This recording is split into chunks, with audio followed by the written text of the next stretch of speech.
Hi parents, are you looking for ideas to help your kid become a better reader? Stick around because today I'm in video number 6 of my Orton Gillingham in a Nutshell series. Hi, I'm Rebecca with the Parent Teacher Bridge, where you can find the ideas and solutions you need to empower you to be your child's most influential teacher. Today I'm continuing on my Orton Gillingham in a Nutshell series. So we're going to talk about the Bossy R syllable type today.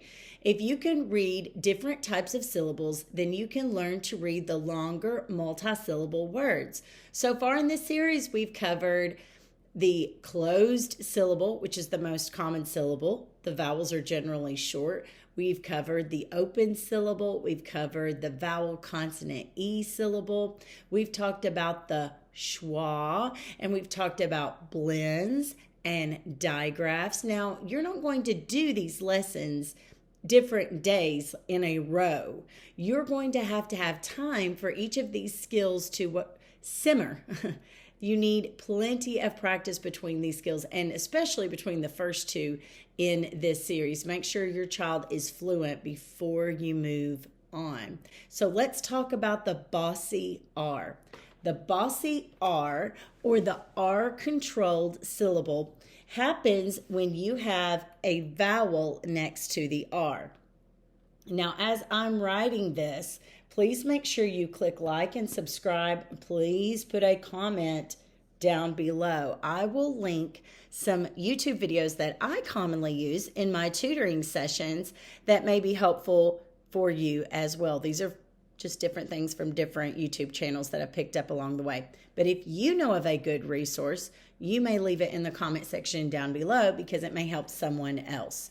So we have our vowels here, and we know that if they are closed in, they make a short vowel sound. If they are open, they make a long vowel sound. There's going to be exceptions. But when you place an R right next to them, they make a completely new sound. And if you need to teach that to your child in different ways, it can be helpful to memorize an anchor word for each of these. For example, I might remember the word car to help my child remember that AR says R. And you can even make like a little flip book or index cards or something like that and let your child draw a picture of a car. We know that ER and IR and UR will all say the same sound when they are bossed by the R. It's just a matter of the different spellings. Now, because of sheer exposure, most kids are going to know, for example, that the word bird is going to be spelled with the IR, not the ER or the UR. They've just seen it so many times, okay? And that's going to happen with certain words. Again, like the word her, it's going to be with the ER.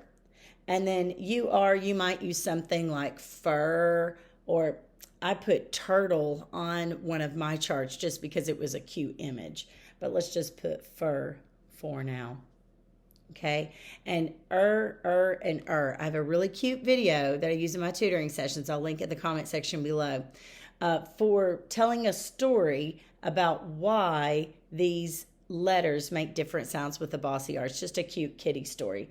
And then last of all, OR, we know that's actually its own word, or, which your child may already have memorized up to this point.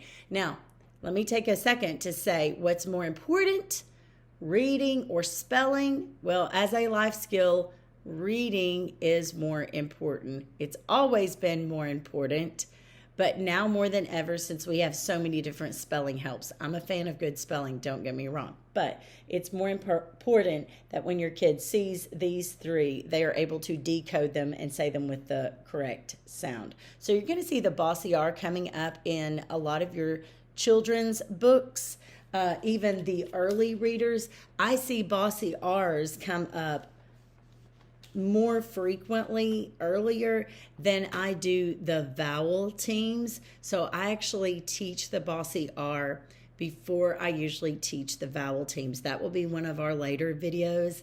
And typically that happens more in the 2nd grade range, maybe even 3rd grade or later if you have a struggling reader. What if you have a magic E? That might change some things a little bit. So let's look at the word car.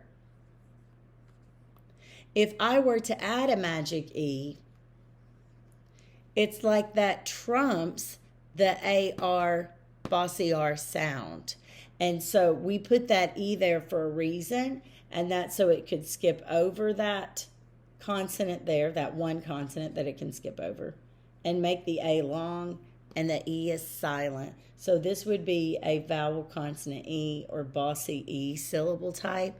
So this one would not be car anymore. The E would make it say A, so it would be care. So that can trump that Bossy R sound. Here's another example. We had her written on there earlier. If you add a magic E, it becomes here. Okay? There's always going to be exceptions in English.